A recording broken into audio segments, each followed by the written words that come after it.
नमस्कार, सत श्री अकाल, आदाब। मेरा नाम मनदीप पूनिया है और आप सुन रहे हैं पंजाबी रेडियो यूएस से। मैं एक बार फिर हाजिर हूं नए बुलेटिन के साथ और शुरुआत करते हैं आज की मुख्य खबरों से। उत्तर प्रदेश में भारी बारिश के कारण लखनऊ पूरी तरह जलमग्न हो गया है। सारे शहर में पानी भर गया है। यहां तक कि उत्तर प्रदेश की विधानसभा में भी पानी भर गया है।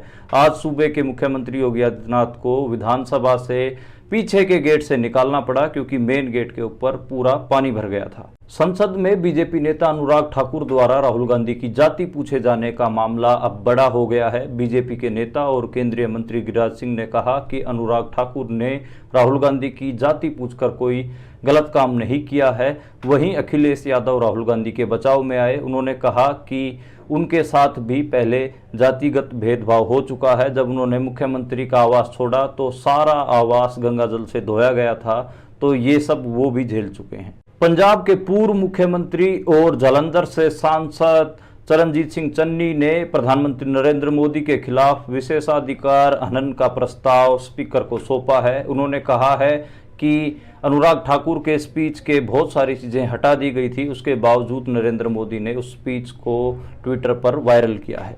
आज पेरिस ओलंपिक्स में महिला बॉक्सिंग के 75 किलोग्राम वर्ग में भारत की लवलीना क्वार्टर फाइनल में पहुंच गई हैं। इसके अलावा भारत को बैडमिंटन में भी दो बड़ी सफलताएं मिली हैं। महिला बैडमिंटन में पीवी सिंधु अंतिम 16 में पहुंची हैं। वहीं लक्ष्य सेन भी इंडोनेशियाई खिलाड़ी को हराकर अंतिम 16 में पहुंच गए हैं। अब दोनों अगली जीत के बाद क्वार्टर फाइनल खेलेंगे। इसके अलावा श्रीजा अकोला ने भी कमाल करते हुए टेबल टेनिस में अंतिम 16 में जगह बना ली है।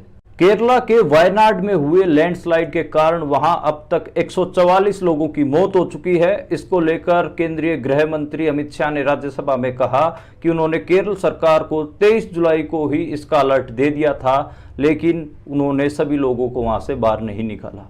आज कांग्रेस की बड़ी नेता सोनिया गांधी ने दिल्ली में संसदीय दल की बैठक आयोजित की। इस बैठक में उन्होंने कहा कि विधानसभा चुनाव में भी हम चुनाव जीत सकते हैं। देश का माहौल हमारे पक्ष में है, हमें एकजुट रहने की जरूरत है। हरियाणा में बीजेपी गोपालकांडा के साथ हाथ मिलाने जा रही है और बीजेपी और गोपालकांडा का 5 सीटों के ऊपर अलायंस हो सकता है। ये वही गोपालकांडा हैं जिनका नाम गीतिका सुसाइड केस में भी उछला था। सिरसा जिले में इनका विशेष प्रभाव माना जाता है। मध्य प्रदेश में भाजपा की सरकार ने 56 मदरसों के ऊपर ताले जड़ दिए हैं। इसको लेकर भाजपा सरकार की पीठ आरएसएस ने भी थपथपाई है और बताया जा रहा है कि मध्य प्रदेश में सभी मदरसों को मध्य प्रदेश की बीजेपी सरकार बंद कर सकती है। आज श्रोमणी अकाली दल के बागी गुट के 8 उन नेताओं की बैठक हुई जिनको कल श्रोमणी अकाली दल की अनुशासन कमेटी ने निष्कासित कर दिया था। इसमें आज सुखदेव सिंह ढींडसा ने कहा कि वे सब पार्टी के सरपरस्त हैं और इन 8 के 8 नेताओं ने खुद ब खुद अपना निष्कासन रद्द कर लिया है। आज पंजाब और हरियाणा हाई कोर्ट में खडूर साहिब से सांसद अमृतपाल सिंह की एनएसए को लेकर सुनवाई हुई है। जज ने पंजाब सरकार और केंद्र सरकार से पूछा है कि अमृतपाल सिंह को एनएसए के तहत हिरासत में किस बिना पर लिया गया है। आज पंजाब के नए गवर्नर गुलाब चंद कटारिया ने शपथ ली है। उनसे पूछा गया कि आगे उनके संबंध पंजाब के सीएम के साथ कैसे होंगे, तो उन्होंने कहा कि ये तो वक्त ही बताएगा। आज पंजाब और हरियाणा के अधिकतर जिलों में बारिश हो रही है और मौसम विभाग ने कल भी पंजाब और हरियाणा के अधिकतर जिलों में बारिश होने की उम्मीद जताई है। उन्होंने कहा है कि तेज तूफान भी आ सकते हैं। ये थी आज की मुख्य खबरें। अब करते हैं इन खबरों का विश्लेषण और शुरुआत करते हैं पहली खबर से। पहली खबर बारिश के बारे में ही है, लेकिन उत्तर प्रदेश से है। उत्तर प्रदेश की राजधानी में आज पहली बारिश पड़ी, तेज बारिश पड़ी। बारिश तो पहले भी हो रखी है, लेकिन आज पहली तेज बारिश पड़ी और उसी में ही जो लखनऊ है वो सारा जलमग्न हो गया और जो उत्तर प्रदेश की विधानसभा है, जो पार्लियामेंट है, उसमें भी पानी भर गया।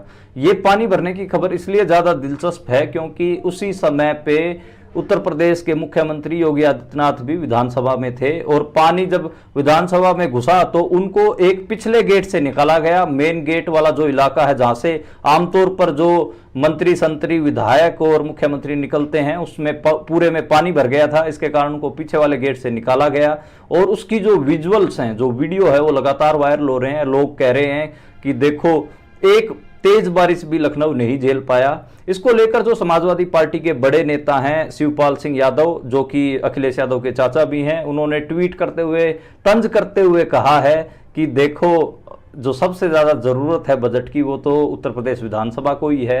एक तेज बारिश में ये पूरी लबालब पानी से भर गई है।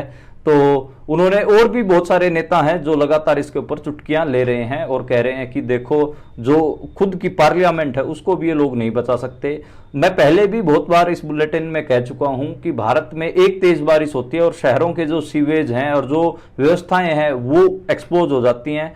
कोई भी शहर ऐसा नहीं है भारत में जिसमें एक तेज बारिश हो और उसमें पानी ना भरे, लोगों के घरों में पानी घुस जाते हैं।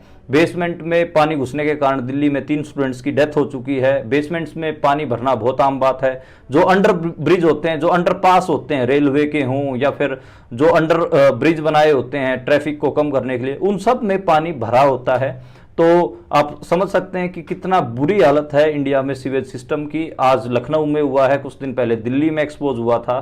तो और पंजाब और हरियाणा के शहर भी आप देखिएगा, जैसे जैसे मानसून पंजाब और हरियाणा में आता जाएगा, यहाँ के शहर भी आपको लबालब दिखेंगे। आज हरियाणा और पंजाब में भी बारिश हुई है, लगभग अधिकतर जिलों में बारिश हुई है। बहुत तेज गर्मी पड़ रही थी, उमस बहुत ज्यादा थी, तो एक हिसाब से निजात तो मिली है।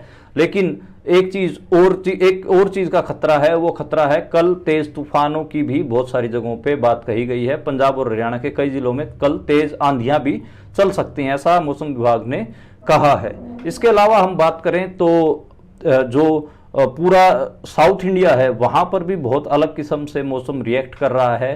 केरल की खबर कल मैंने आपको बताई थी, वहां पे लैंडस्लाइड और तेज बारिश और नदियों में उफान आने के कारण लगभग 98 लोगों की मौत हो गई थी। आज जो डेथ टोल है वहां पर 144 हो गया है, यानी कि 144 लोगों की आज मौत हो गई है आज तक जो पुष्टि हुई है। लगभग 250 के करीब लोग लापता हैं, जिनका पता ही नहीं लग पा रहा है। वायनाड को लेकर आज राज्यसभा में भी सवाल पूछा गया। वायनाड वही जगह है जहां से राहुल गांधी साउथ इंडिया से इलेक्शन जीत कर आए हैं इंडियन पार्लियामेंट में। तो आज जब सवाल पूछा गया तो अमित शाह ने कहा कि हमने तो केरल सरकार को 23 जुलाई को ही बता दिया था कि वहां पर तेज बारिश और लैंडस्लाइड ये सब कुछ हो सकता है। अब उन्होंने कितनी कार्रवाई की, कितने लोगों को वहां से निकाला, ये तो दिख ही रहा है। अब 144 लोगों की मौत हो रही है, तो ये काफी दुखद है।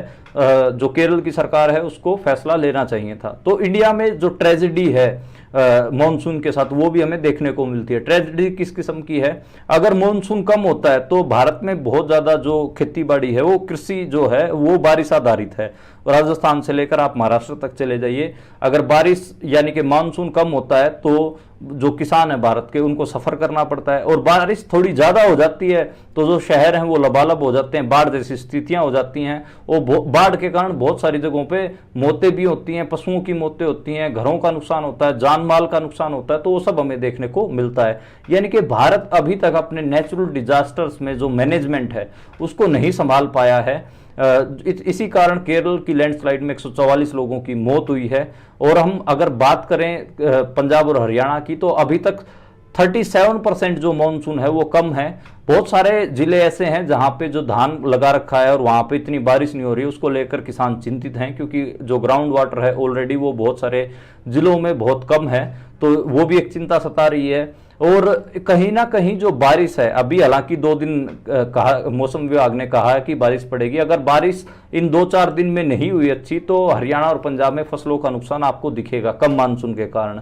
और अगर बात करें केरल की, तो केरल में तो जो हुआ है वो बहुत दुखद है। और दिल्ली में भी मैंने 3-4 दिन पहले आपको खबर दी थी कि वहां पर बेसमेंट में 3 बच्चों की मौत हो गई थी, 3 स्टूडेंट्स की। उसको लेकर आंदोलन तो चल ही रहा है और उसमें आज दिल्ली हाईकोर्ट में उसको लेकर सुनवाई भी थी। दिल्ली हाईकोर्ट ने जो दिल्ली के जो आम आदमी पार्टी का जो पूरा एमसीडी पे कब्जा है, एमसीडी के अधिकारियों को खूब धमकाया है, उनसे जवाब भी मांगा है। तो दिल्ली में आम आदमी पार्टी हालांकि इस सवाल से बचती घूम रही है कि उन्होंने क्या व्यवस्था की थी। अब अगली खबर की ओर बढ़ते हैं और अगली खबर इंडियन पार्लियामेंट से आई।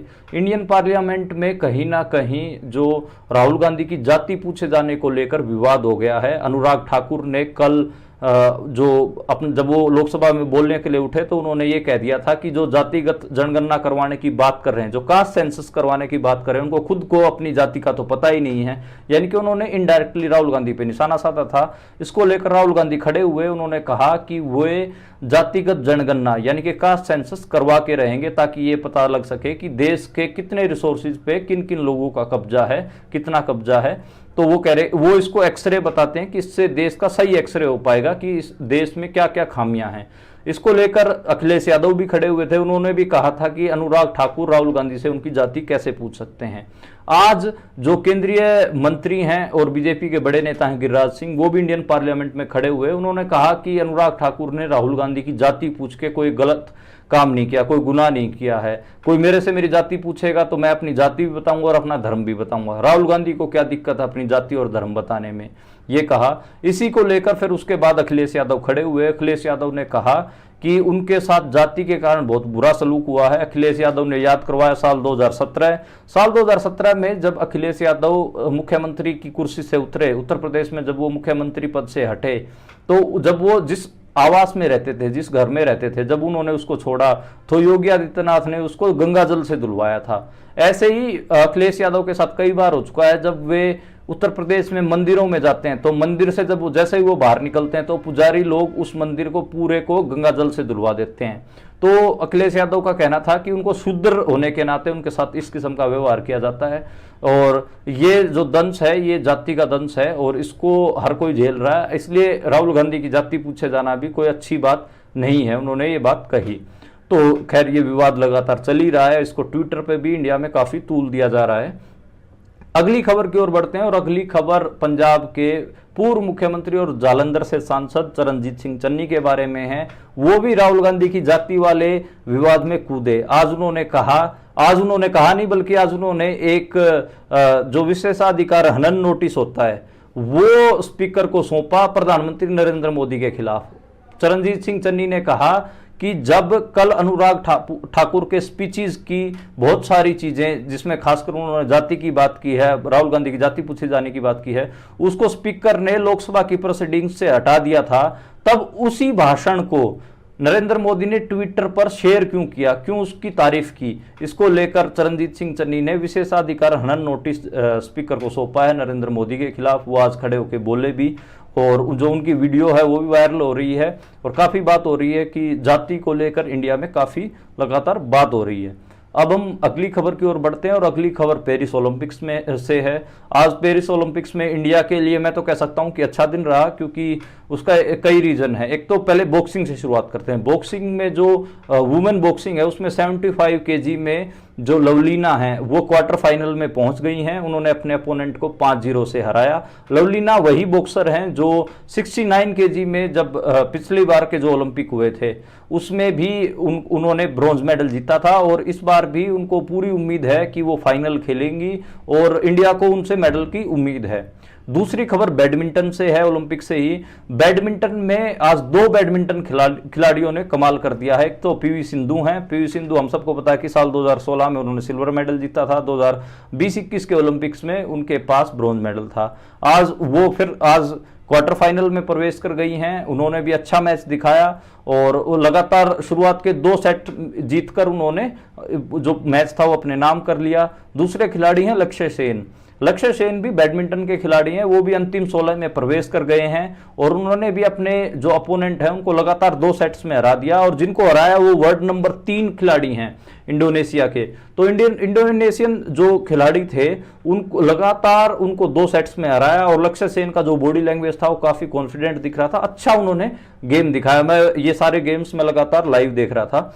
और इसके अलावा जो बात करें श्रीजा अकोला की, जो टेबल टेनिस में श्रीजा अकोला ने भी कमाल कर दिया है, वो भी अंतिम 16 में जगह बना गई हैं। आज उन्होंने भी अपने अपोनेंट को बुरी तरीके से हराया है। एक हिसाब से ऐसा करने वाली वो दूसरी भारतीय बन गई हैं। इससे पहले एक खिलाड़ी और टेबल टेनिस में अंतिम 16 में पहुंचे थे। तो जो श्रीजा अकोला का मामला हो या फिर हम बात करें पीवी सिंधु का या लक्ष्य सेन का या फिर लवलीना का, तो इंडिया के लिए आज कई अच्छी खबरें रहीं और मेरे को तो लगता है इनमें से 2 या 3 मेडल तो फाइनल में कन्वर्ट होंगे ही होंगे। पीवी सिंधु से भी उम्मीद है, लक्ष्य सेन से भी उम्मीद है, लवलीना से भी उम्मीद है और श्रीजा अकोला भी शायद कमाल कर सकती हैं।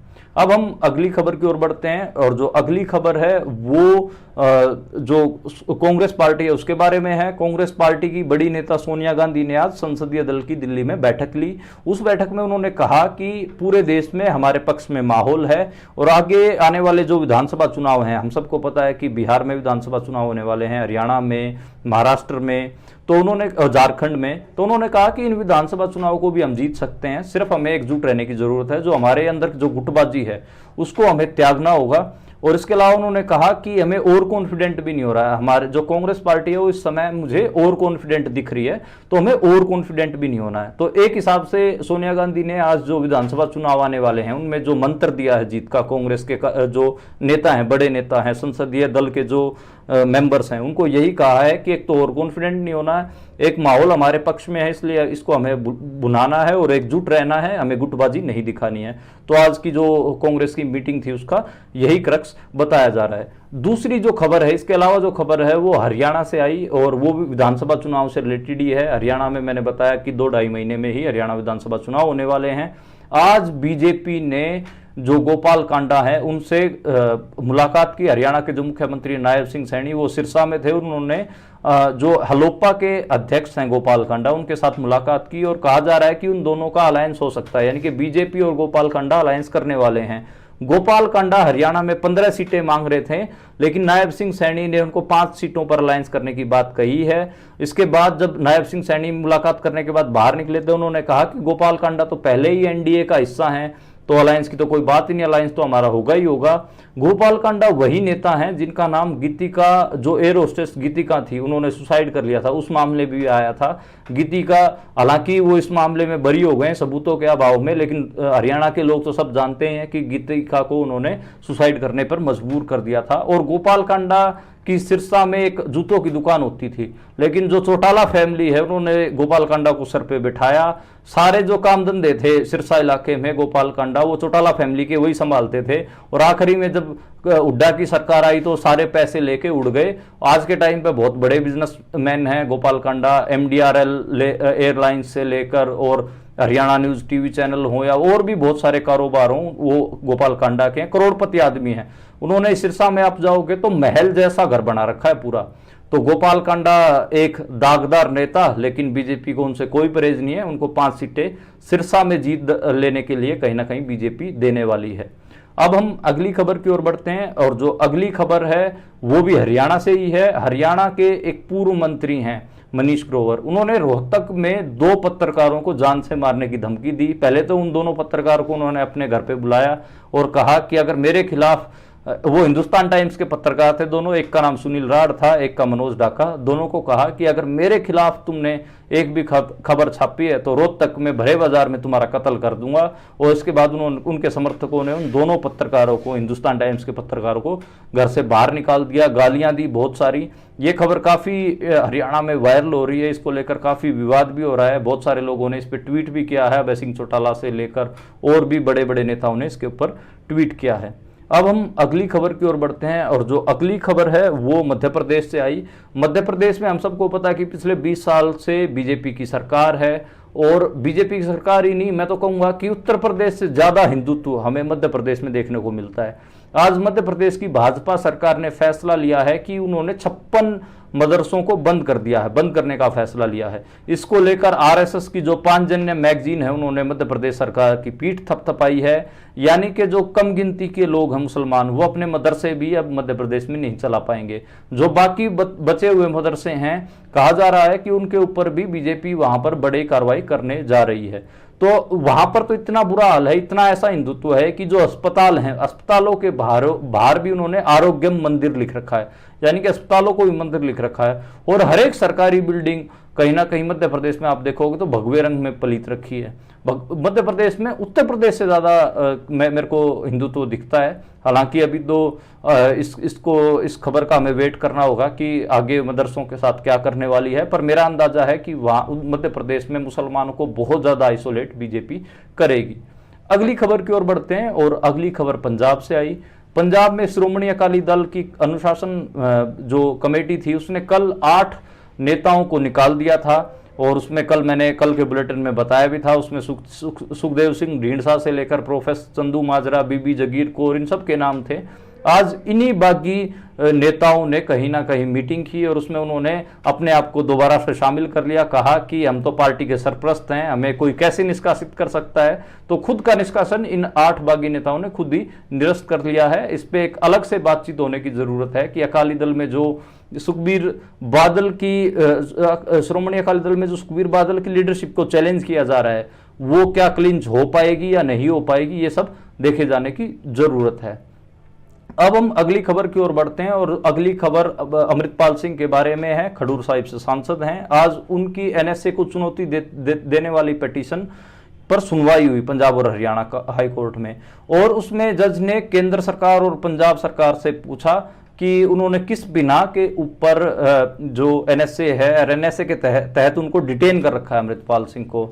तो इसको लेकर जो अमृतपाल सिंह के वकील थे सीनियर एडवोकेट आरएस बेंस, तो उन्होंने कहा कि किसी तीसरे पर्सन की फेसबुक जो सोशल मीडिया की पोस्ट है उसके आधार पर अमृतपाल सिंह को डिटेन कर रखा है और एनएसए लगा रखी है। और इसको लेकर जो सरकार की ओर से सत्यपाल जैन वकील थे, तो उन्होंने समय मांगा है। उन्होंने कहा है कि जो और भी लोग हैं उनके भी मामले इसी तरीके के पेंडिंग हैं। तो 28 अगस्त अब तारीख दी है, 28 अगस्त को जो अमृतपाल सिंह की एनएसए मामले में सुनवाई होगी और पंजाब और केंद्र सरकार को इसके ऊपर कहीं ना कहीं जवाब सबमिट करने होंगे। जो सत्यपाल जैन है उन्होंने ये भी कहा है कि जो उनकी इंटेलिजेंस एजेंसियां थी उनके पास अमृतपाल सिंह के बारे में इनपुट थे, इस वजह से उनके ऊपर कार्रवाई की है। तो अभी कहीं ना कहीं देखना होगा कि पंजाब सरकार और केंद्र सरकार अमृतपाल सिंह के खिलाफ क्या कोर्ट में सबूत देती हैं, क्या चीजें वो उस नोटिस का जवाब क्या देती हैं जो पंजाब हरियाणा हाई कोर्ट ने जो जवाब मांगा है उस नोटिस का क्या जवाब देती हैं, तो ये देखना होगा। बाकी मैं कोशिश करूंगा कि जो अमृतपाल सिंह के वकील हैं सीनियर एडवोकेट आरएस बेंस, क्योंकि वो मेरे भी जानने वाले हैं, मेरे केस में भी वो वकील रहे हैं, तो मैं उनसे जरूर उनका इंटरव्यू करके इस पूरे मामले की पेचीदगियों के ऊपर बात करने की कोशिश करूंगा और इस शनिवार को ये इंटरव्यू आप तक पहुंचाऊंगा। बाकी आज के लिए इतना ही। ये थी आज की मुख्य खबरें और उनका विश्लेषण। कल दोबारा मिलेंगे इसी तरीके की खबरों के साथ, इसी तरीके के विश्लेषण के साथ। आप देखते और सुनते रहिए पंजाबी रेडियो।